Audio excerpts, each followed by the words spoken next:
Hello everyone, আমি ঋতিকা। আগের ভিডিওতে আমি তোমাদের সাথে শেয়ার করছিলাম যে আমি অনেকদিন পর একটা হ্যান্ডমেড গিফট বানাচ্ছি। অ্যাকচুয়ালি এই গিফটটা ছিল ভ্যালেন্টাইন্স ডের জন্য। ফার্স্টে আমি এমন একটা পিঙ্ক বক্স বানিয়ে নিয়েছিলাম আর তার মধ্যে কাগজ কেটে এরকম ফিলার্স অ্যাড করে দিয়েছিলাম।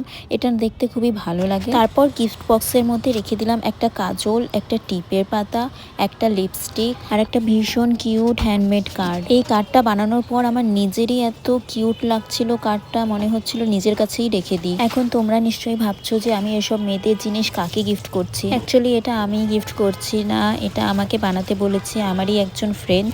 সে এটা একজনকে গিফট করবে। আর যেহেতু আমি আর্ট অ্যান্ড ক্রাফটের কাজ পছন্দ করি, তাই আমি ওকে বললাম ঠিক আছে, আমিই বানিয়ে দেবো তোকে। আর বক্সটা কমপ্লিট হওয়ার পর আমার তো ভীষণ কিউট লাগছে। বক্সটাতে এখনো চকলেট অ্যাড করা বাকি। আর বক্সটার ওপরে যেহেতু আমি রেড কালারের ছোট ছোট হার্ট বানিয়েছিলাম, তাই রেড কালারের রিবন দিয়ে এটা বাঁধলাম। আর তারপর তো পুরো বক্সটা আরোই কিউট লাগছিল দেখতে। তোমাদের এই গিফট বক্সটা কেমন লাগলো অবশ্যই জানিও। বাই।